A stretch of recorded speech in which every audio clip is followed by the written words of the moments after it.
এই ছেলেটার এক বিরল রোগ আছে। সে ক্ষণে ক্ষণে সবকিছু ভুলে যায়, কিন্তু হুট করেই তার জীবনে ঘটে যায় এক দুর্ঘটনা। তাকে অ্যারেস্ট করা হয় মার্ডার কেসে।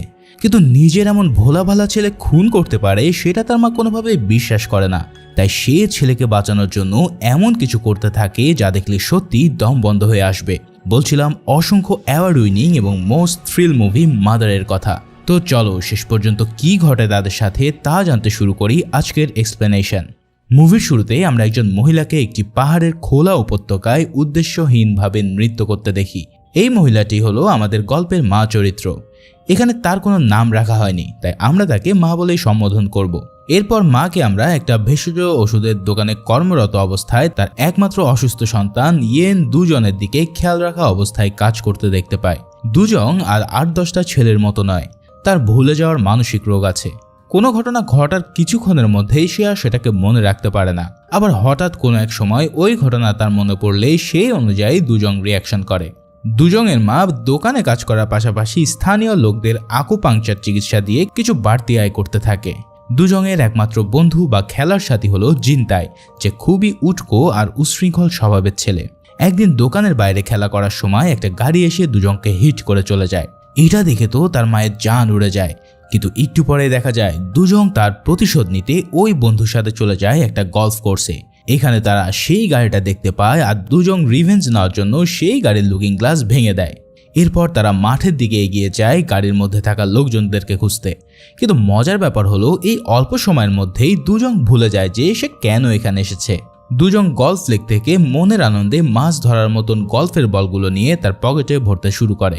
কিন্তু জিন তখন দুজনকে বলে, আরে বেটা, আমরা এখানে এসেছি রিভেঞ্জ নিতে, আর তুই কিনা এখানে বল খুঁজছিস? চল আগে ওই লোকগুলোকে খুঁজি। জিনের কথা শুনে দুজনের তখন মনে পড়ে তারা এখানে রিভেঞ্জ নিতে এসেছে। এরপর মাঠের ওই লোকগুলো আসলে তারা তাদের সাথে মারপিট শুরু করে। এরপর আর কি, বড় লোকদের সাথে মারপিট করলে যা হয়, তাদের সবাইকে নিয়ে আসা হয় পুলিশ স্টেশনে। পুলিশ অফিসারকে জিন অ্যাক্সিডেন্টের কথা বলে ক্ষতিপূরণ দাবি করে এবং টাকা পয়সা দিয়ে সেটেলমেন্ট করতে চায়। কিন্তু লোকগুলো বলে তারা তাদের গাড়ির লুকিং গ্লাস ভেঙে দিয়েছে। তখন দুজনের মানসিক রোগের সুযোগ নিয়ে জিন পুলিশকে বলে যে এই কাজটা দুজনই করেছে, অথচ দুজনের এইসব কোনো কিছুতেই কিন্তু খেয়াল ছিল না। এখন গাড়িটি যেহেতু অনেক দামি ছিল তাই ক্ষতিপূরণের হারটা অনেক বেশি। আর জিনের ভাষ্য মতে লুকিং গ্লাসটা যেহেতু দুজনই ভেঙেছে তাই দুজনের মাকেই ক্ষতিপূরণ দিতে হবে। যাই হোক, এসব ঘটনা মিটমাট শেষে দুজনের মা এসে তাকে বাসায় নিয়ে আসে। দুপুরে খাবার খেতে খেতে দুজনের মা তাকে জিনের সাথে মেলামেশা না করার জন্য বলে দেয়, কারণ সে বখাটে আর বেয়ারা ছেলে। বারবার নানা অপকর্ম করে দুজনের অসুস্থতার সুযোগ নিয়ে সে সবসময় তার উপরে দোষ চাপিয়ে দেয়। কিন্তু কে শোনে কার কথা। খাওয়া শেষ করে দুজন আবারও বেরিয়ে পড়ে জিনের সাথে দেখা করতে। দুজনের মা পাশের বাড়ির এক মেয়েকে ফ্রিতে আকুপাংচার চিকিৎসা দিয়ে সেটেলমেন্ট করার টাকার জন্য কিছু ধার চায়। আর ওই মেয়েটিও কিন্তু জানতো দুজনের মায়ের দুরবস্থা, তাই এই কথা শুনে সেও রাজি হয়ে যায়। এদিকে দুজন অনেক সময় ধরে জিনের জন্য একটা বারে বসে অপেক্ষা করছিল। আর এই অপেক্ষা করার সময় সে অনেকখানি লাল পানিও খেয়ে ফেলে। কিন্তু এত সময় হয়ে যাওয়ার পরেও জিন সেখানে আর আসে না। আসলে জিন গিয়েছে সেই গলফ কোর্সে যেখানে সে মারামারি করার সময় একটা স্টিক পানিতে ফেলে দিয়েছিল। যাই হোক, এদিকে অনেক সময় ধরে দুজন বারে বসে থাকার ফলে বারের মালিক বিরক্ত হয়ে তাকে বাসায় চলে যেতে বলে। এই সময় সেখানে বারের মালিকের মেয়ে আসলে মাতাল দুজন তাকে সিরিয়াস করতে বেশ কিছু মন্তব্য করে।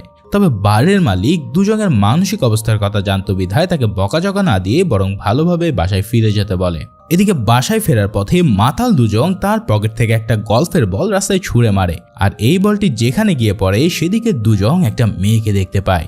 এখন মাতাল অবস্থায় সবাই যে কি করতে চায় সেটা তো বলাই বাহুল্য, তাই দুজন মেয়েটিকে ড্রিঙ্কস করার অফার করে। তবে মেয়েটি এই রাতে দুজনের কাছ থেকে এমন প্রস্তাব পেয়ে বেশ ভয় পেয়ে যায়, আর সে একটা পুরাতন বাড়ির মধ্যে লুকিয়ে পড়ে। দুজন মেয়েটির পিছু করতে করতে তাকে বারবার ড্রিঙ্কসের অফার করতেই থাকে। তবে এক পর্যায়ে মেয়েটি তাকে বিরক্ত হয়ে একটা পাথর ছুঁড়ে মারে। ফলে এই কাণ্ডে দুজনও বেশ ভয় পেয়ে যায় আর বাসায় ফিরে এসে সে তার মায়ের সাথে ঘুমিয়ে পড়ে। এরপর থেকেই শুরু হয় এই মুভির আসল টুইস্ট। পরের দিন সকালে দেখা যায় ওই মেয়েটাকে কেউ একজন খুন করে সেই বাড়ির ছাদে এমনভাবে লটকে রেখেছে যা দেখলে মনে হয় কেউ যেন কাপড় শুকাতে দিয়েছে। সেখানে পুলিশের ইনভেস্টিগেশন টিম এসে তদন্ত করার সময় সেই গলফ বলটি খুঁজে পায়, যেটিতে দুজন পুলিশ স্টেশনে বসে তার নাম লিখেছিল। আসলে এটাই ছিল সেই বল যেটা সে কাল রাত্রে ওদিকে ছুঁড়ে মেরেছিল। আর এর জন্য পুলিশ দুজনের বাড়িতে গিয়ে তাকে অ্যারেস্ট করে নেয়। তার মা অনেক বাধা দেওয়ার চেষ্টা করেও তাদেরকে বোঝাতে ব্যর্থ হয় যে এই ছেলে কখনো খুনটা করতেই পারে না। এদিকে হাজতে আসার পর দুজন বেশ হেলা খেলায় আর দেওয়ালে ছায়াবাজি করে তার সময় কাটাচ্ছিল।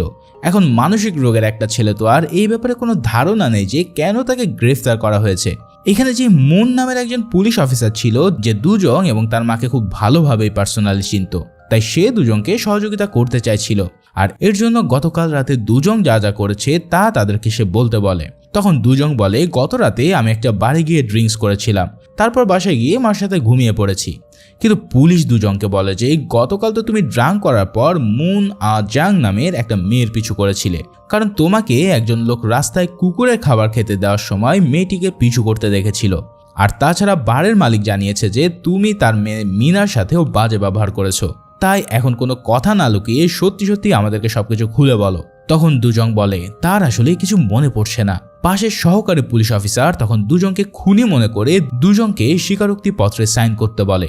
কিন্তু অফিসার মুন ওই পুলিশ অফিসারকে থামিয়ে বলে, দেখো দুজন হলো একজন মানসিক ভারসাম্যহীন ছেলে, তবে সে মানসিক রোগী হলেও খুব ভদ্র একটা ছেলে। এমন গৃহীত খুন সে কোনোভাবেই করতে পারে না, তাই বরং আমাদেরকে এই ঘটনা আরো খতিয়ে দেখা উচিত। কিন্তু এইসব কথার মাঝেই দুজন আবার ফট করে বলে ওঠে যে হ্যাঁ, আমি কেন খারাপ হতে পারি না, অবশ্যই আমি চাইলে খারাপ হতে পারি। আর এই সব কথা বলে বেচারা এখানেই ফেসে যায়। তাই তারা তখন ওই স্বীকারোক্তি পত্রে তার সাইন করে নেয়, যার ফলে তাকে এবার জেলে চালান করে দেওয়া হয়। তবে তার মা ঠিকই জানতো যে তার ছেলে কখনো খুন করতে পারে না, তাকে কোনোভাবে হয়তো কেউ ফাঁসিয়ে দিচ্ছে। তাই সেই রাতেই দুজনের মা ওই পুলিশ অফিসারের সাথে দেখা করে তার ছেলের জন্য সাহায্য চায়। কিন্তু অফিসার তাকে জানায় যে কেসটা অলরেডি ক্লোজ করে দেওয়া হয়েছে, কেননা তোমার ছেলে নিজেই স্বীকারোক্তি পত্রে সাইন করেছে। এছাড়াও আগামীকাল অন্য একটা কেসে আমাকে ইনভেস্টিগেশন করতে হবে, তাই প্লিজ আমাকে আর ডিস্টার্ব করো না। এসব কথা শুনে কোনো ধরনের আশানুরূপ সাহায্য না পেয়ে মা দুজনের সাথে দেখা করতে থানায় যায়। সে দুজনকে জিজ্ঞেস করে যে তুমি কেন স্বীকারোক্তিতে সাইন করেছো। তখন দুজন বলে তারা সবাই মিলে বলছিল যে আমি নাকি খুন করেছি, তাই ওই পেপারে আমাকে সাইন করতে হবে, তাই আর কি আমি করে দিয়েছি। দুজন এই কথাগুলো খুব সরল মনে বলছিল, কিন্তু সে তো আসলে জানে না তার সাথে কি ঘটতে চলেছে। ছেলের এমন অবস্থা দেখে মা বুঝতে পারে যে যা কিছু করার এখন তাকেই করতে হবে।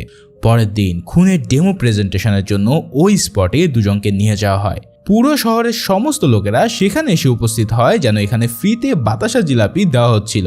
বেচারা দুজন এত লোকজন দেখে তো দারুণ খুশি হয়ে পড়ে।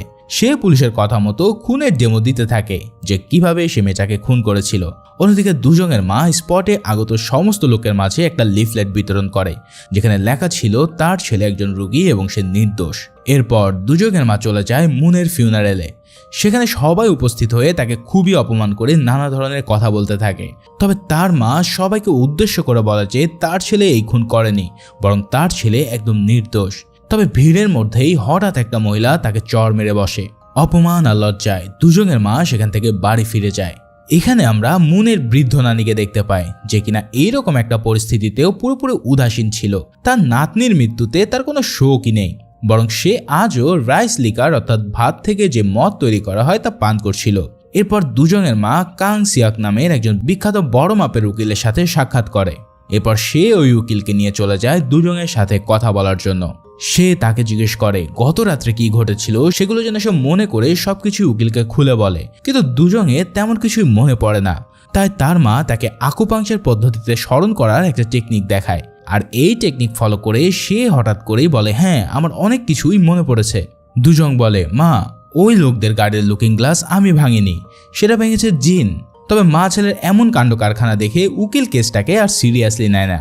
সে অন্য কাজের বাহানা দেখিয়ে সেখান থেকে দ্রুতই চলে যায়। ছেলের সাথে কথা বলতে বলতে এক পর্যায়ে দুজন তার মাকে জানায়, সেদিন আমি যখন জিনের সাথে দেখা করতে গিয়েছিলাম তখন রাত পর্যন্ত জিনের জন্য আমি বারে অপেক্ষা করি, কিন্তু শেষমেশ সে আমার সাথে কিন্তু দেখা করেনি। এই সব কথা শুনে জিনের উপরে তার মায়ের সন্দেহ হয়, কারণ গল্ফ বলের ব্যাপারে কেবলমাত্র জিনই জানতো। একবার সে যেহেতু তাকে ফাঁসিয়েছে, তাই এবারও জিন তাকে ফাঁসাতে পারে বলে তার মায়ের সন্দেহ হয়। তাই এই বিষয়টা আবারও জানাতে সেই উকিলের কাছে সে চলে যায়, কিন্তু উকিল তার এসব কথায় কোনোই পাত্তা দেয় না। বরঞ্চ উকিলের সেক্রেটারি জানায় যে স্যার যে এত অল্প জায়গায় তোমার কেসটা হাতে নিয়েছে এটাই তো বেশি, আমরা আমাদের ইনভেস্টিগেশন করছি, কোনো ক্লু পেলে আমি আপনাকে জানাবো। কিন্তু দুজনের মা বুঝতে পারে এখন থেকে যা কিছু করার তাকেই করতে হবে। এরপর দুজনের মা জিনের সাথে দেখা করার জন্য বেরিয়ে পড়ে। সে তাকে বারবার ফোন করতে থাকে কিন্তু তাকে ফোনে পাওয়া যায় না। তাই সে জিনের বাড়িতে গিয়ে তার রুমে তল্লাশি করা শুরু করে। এক পর্যায়ে সে সেখান থেকে ওই গলফ স্টিকটা খুঁজে পায় যেটায় রক্তের দাগ লেগেছিল। মা এটা দেখতে পেয়ে পুরোপুরি নিশ্চিত হয়ে যায় যে এই খুনের পিছনে জিনেরই হাত রয়েছে। তবে স্টিকটা নিয়ে যেই না সে বেরোতে যাবে ঠিক তখনই সে দেখতে পায় জিন আর তার গার্লফ্রেন্ড এখানে চলে এসেছে। সে দ্রুত পর্দার পিছনে লুকিয়ে পড়ে আর পর্দার আড়াল থেকে সে দেখতে পায় জিনের গার্লফ্রেন্ড ছিল ওই বারের ওনারের মেয়ে মিনা। হয়তো জিনের কথা মতোই মিনা পুলিশ অফিসারকে দুজনের ব্যাপারে স্বীকারোক্তি দিয়েছে। যাই হোক, ইতিমধ্যে তারা যেই কাজ করতে এসেছিল সেটা আরম্ভ করে দেয়। ক্লাস শেষ করে ক্লান্ত হয়ে যখন তারা ঘুমিয়ে পড়ে তখন দুজনের মা তাদের রুম থেকে সেই স্টিকটা নিয়ে চুপিসারে বেরিয়ে পড়ে। এরপর ওই স্টিকটা নিয়ে সে পুলিশ স্টেশনে যায় আর পুলিশের কাছে স্টিকের দাগ লেগে আছে এই ব্যাপারটা প্রমাণ স্বরূপ উপস্থাপন করে।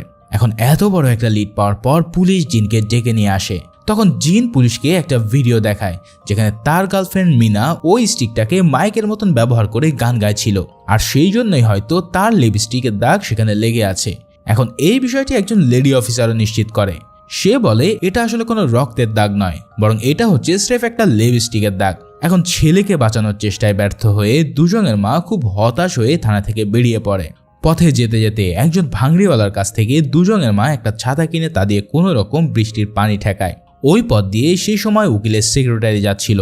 প্রথমধ্যে দুজনের মাকে দেখতে পেয়ে সেক্রেটারি তাকে বলে উকিল নাকি তাকে ডেকে পাঠিয়েছে, তাই সেক্রেটারি তাকে উকিলের কাছে নিয়ে যায়।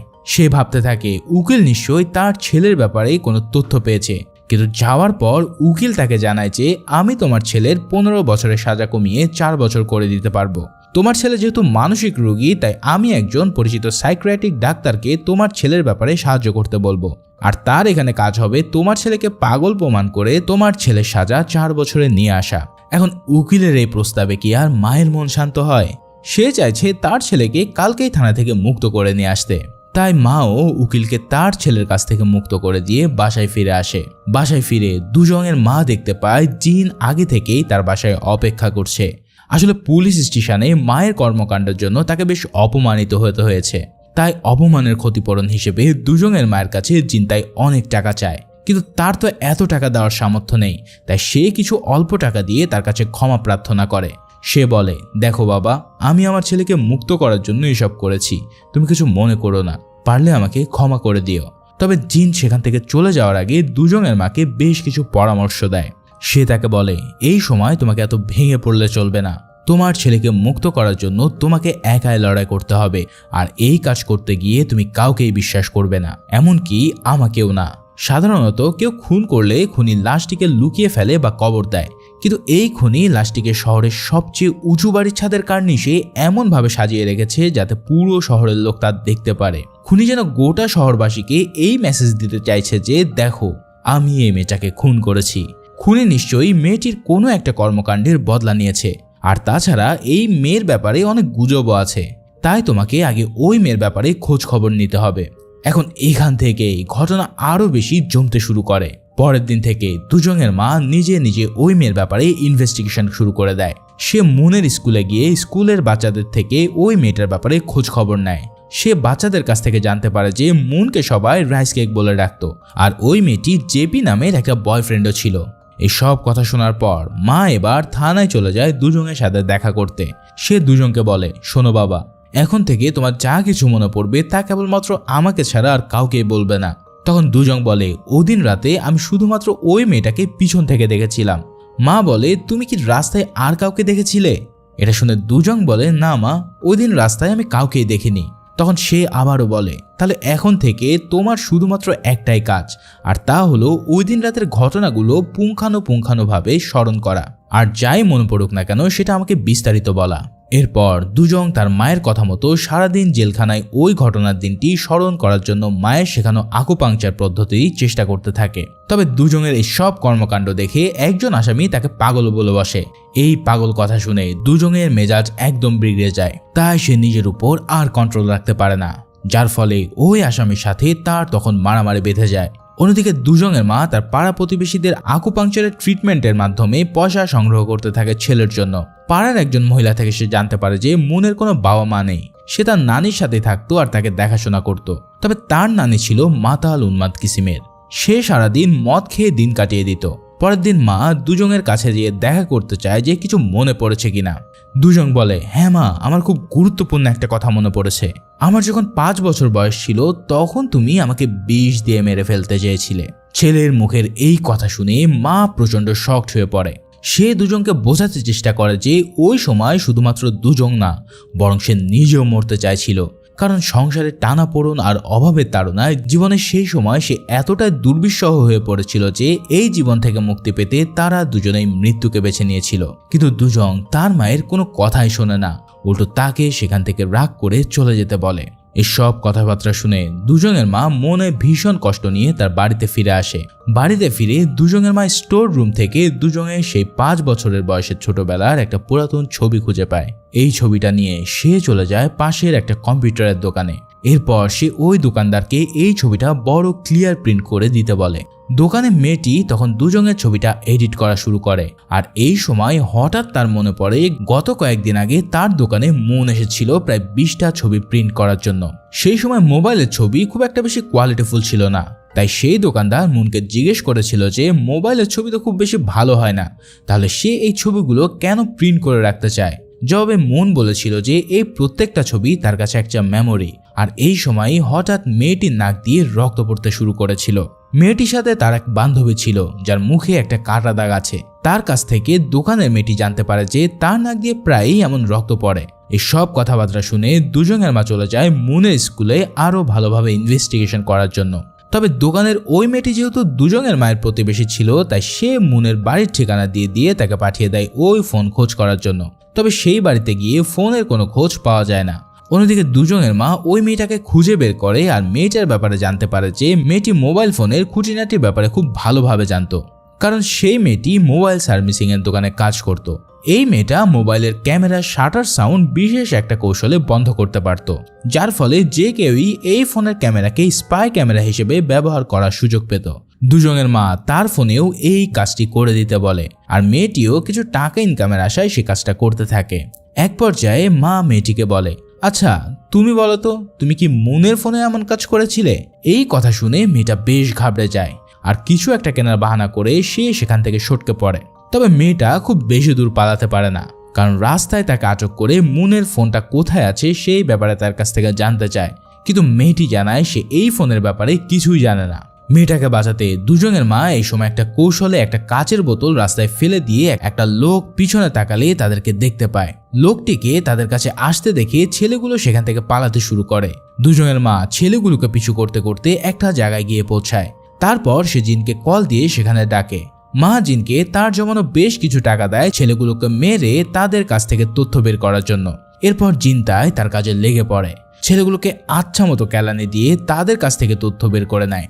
ছেলেগুলো তাকে জানায় মুনকে রাইস কেক ডাকা হতো, কারণ সে চালের বিনিময়ে যে কোনো ছেলের সাথে শারীরিক সম্পর্ক করত। ছেলেগুলো তাকে জেপি নামের ওই ছেলেটির ব্যাপারেও বলে, যার কথা দুজনের মা ইতিমধ্যে জানতে পেরেছিল। এই ছেলেটাও তার সাথে চালের বিনিময়ে শারীরিক সম্পর্ক করেছিল। তবে মুন তার ফোনের ক্যামেরা দিয়ে সকল ছেলেদের ছবি তুলে রাখত, যাতে পরবর্তীতে সেগুলো কোনো কাজে লাগানো যায়। তবে সে সবসময় একটা কথাই বলতো যে এই সমস্ত কাজ করতে তার ভালো লাগে না, তাই সে তার ফোনটা বিক্রি করতে চাইছিল রাইস লিকার ম্যানেজ করার জন্য। এই সব কথা শুনে দুজনের মা বুঝতে পারে যে মেয়েটি আসলে তার নানির জন্যই এই পথ বেছে নিয়েছে, কারণ তার নানি এতটাই এডিক্ট ছিল যে প্রয়োজন মতো যদি সে রাইস লিকার না পেত তাহলে সে প্রচন্ড ক্ষিপ্ত হয়ে পড়ত। এরপর দুজনের মা দৌড়ে চলে যায় মুনের বাড়িতে। সে তার নানিকে কিছু টাকা দিয়ে বলে মুনের ফোনটি তার কাছে দিয়ে দেওয়ার জন্য, কেননা সে জানতে পেরেছিল যে এই ফোনটা মুন তার নানিকে দিয়ে দিয়েছে।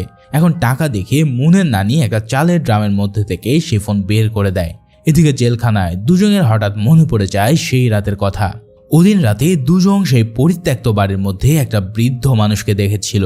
তাই সে তার মাকে চিৎকার করে ডাকতে থাকে সেটা জানানোর জন্য, কেননা একটু পরে সে এই বিষয়টা ভুলে যেতে পারে। দুজনের মা ওই ফোনের মধ্যে অনেকগুলো ছেলের ছবি দেখতে পায়। তারপর সে ওই ফোনটিকে নিয়ে তার ছেলের কাছে গিয়ে তাকে একে একে ছবিগুলো দেখাতে থাকে, কিন্তু এই সব দেখেও দুজন সবগুলো ছবিকেই না করে দেয়। সে বলে, মা, আমি যাকে দেখেছিলাম সে ছিল বৃদ্ধ মানুষ। তারপর মা তাকে একটা বৃদ্ধ লোকের ছবি দেখালে দুজন বলে ওঠে, হ্যাঁ মা, এই লোকটাকেই আমি সেদিন দেখেছিলাম। এই লোকটিকে অবশ্য দুজনের মাও চিনতে পারে, কারণ সেদিন বৃষ্টির দিনে এই লোকটার কাছ থেকেই দুজনের মা ছাতা কিনেছিল। এরপর সে পুরো সত্য ঘটনাটি জানার জন্য ফ্রি চিকিৎসা দেওয়ার নাম করে ওই লোকটার সাথে দেখা করতে আসে।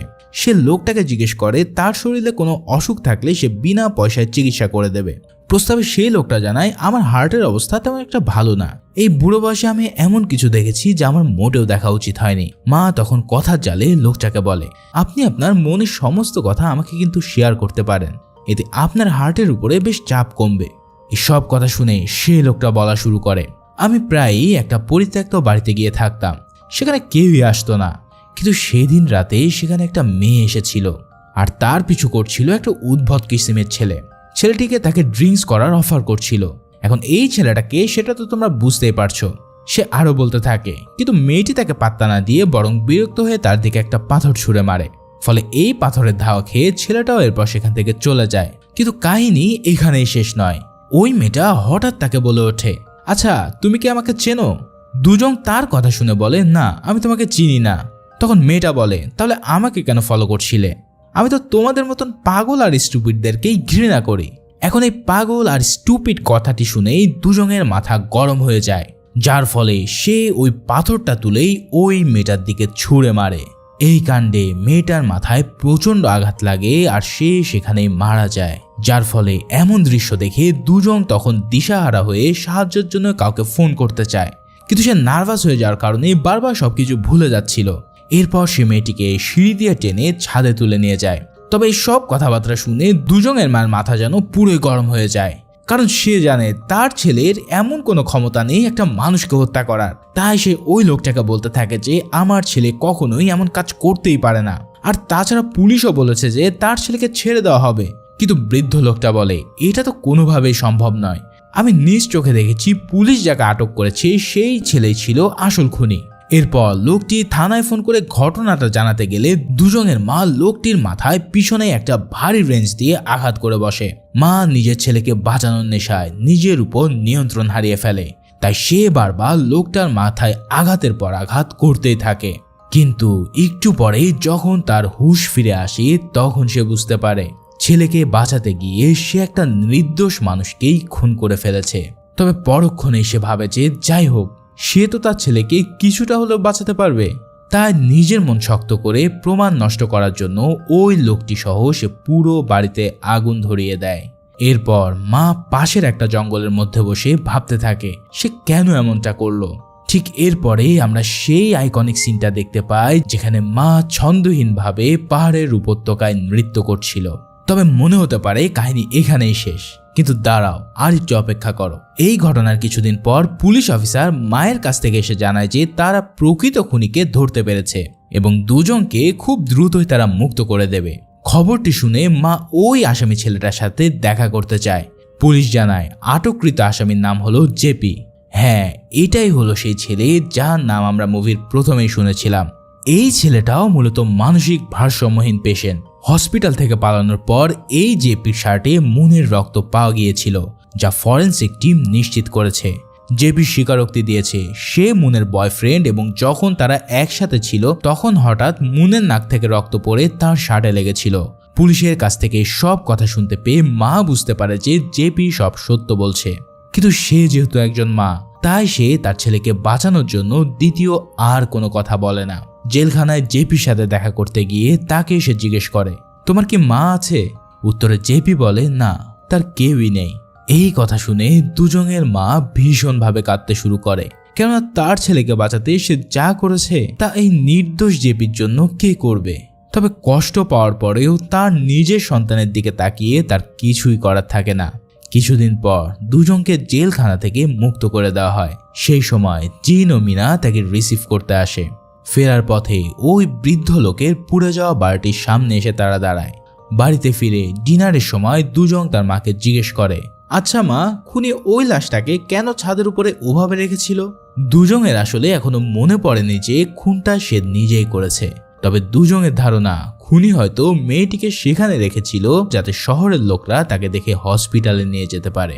ভাইরে ভাই, চিন্তা করো মুভি আসলে কি লেভেলের হলে এরকম থ্রিল দেওয়া সম্ভব।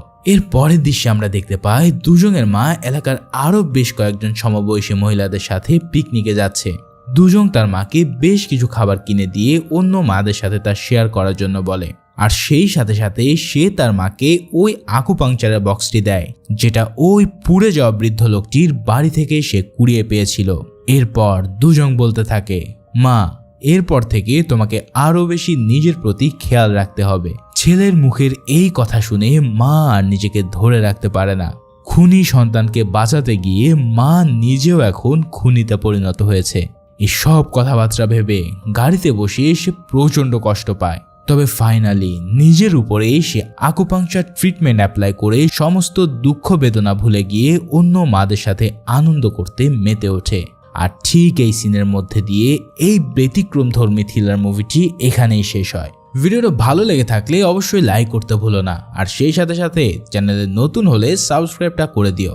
সবাই ভালো ও সুস্থ থাকো। দেখা হচ্ছে পরের কোনো ভিডিওতে, সে পর্যন্ত আল্লাহ হাফেজ।